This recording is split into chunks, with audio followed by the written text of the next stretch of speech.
Ate bo abakugu mu byobufuzi bagamba nti ebyobugagga ebiri mu ggwanga lya South Sudan byandibanga bye bikanaluzaala ebireeteviriddeko abantu abo okulwanagananga buli kiseera.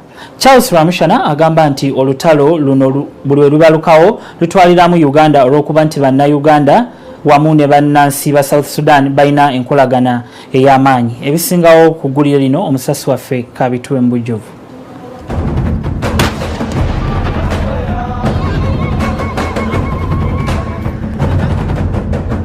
Olw'entalo ezizze zibalukawo mu ggwanga lya South Sudan ng'ate endagaano y'emirembe yali yateekebwako emikono gy'omukulembeze w'eggwanga eryo Salva Kiir n'omumyuka we Riek Machar, abakugu bawadde ensonga entalo zino kwe ziva. Charles Romshana ng'ono mukugu mu byobufuzi n'ebyokwerinda agambye nti entalo zino ziva ku bantu obutakkaanya n'abakulembeze baabwe nga balina endowooza nti baagala kubabbako ebyobugagga by'eggwanga lyabwe ng'amafuta. Engeri gye banyaga wano bwe batyo balowooza nti neere bajja kukola ki?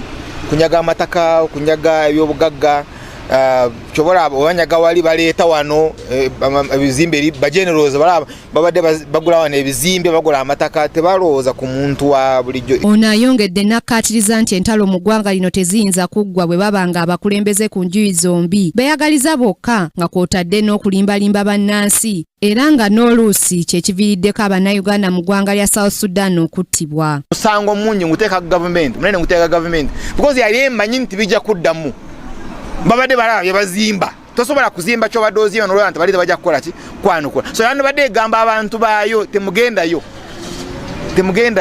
kati ensobi eriwo tebaagala kuwulira abantu mazima kati abantu bagenda okusanga bagudde muki bagudde because politics za leero za kulimba. Romshana alabudde bannayuganda okwetegekera olutalo luno kubanga lwandisembera mu ggwanga lyattu. Gali mataba gajja gaba South Sudan gayingira Uganda waliwo amataba amalala agajja gava Burundi gayigajja wala mataba gabadde Kongo gawulira rw'enzooli kati katolabe ganagave Burundi ngeje ganakuba ekisenge ky'e Rwanda gayingirawo kisoro olaba gave South Sudan ingereje ganayingirawo ne mule Gulu Karamoja na walala bado buli ebiri mu Western Nile ingereje bawamba abantu ingereje babadde balumbe Gulu n'ebirala so gano mataba kisenge kinasobola nayenze mu kutunula kwange kisenge tejja kola ki tejja kusobola. Gye buvuddeko embeera yasajjuka mu ggwanga lya South Sudan oluvannyuma lw'abantu abateeberezebwa okubeera abayekera okutta abajaasi ba gavumenti 5 okumpi n'amaka g'obwa pulezidenti mu kibuga Juba. Mu kiseera kino abantu abasoba mu 200 be basuubirwa okuba nga battiddwa ate abasoba mu 100 lulamba eggwanga baalidduseemu nga bajja Uganda. Grace Nantale Kakoza, Kingdom TV, amalindirire.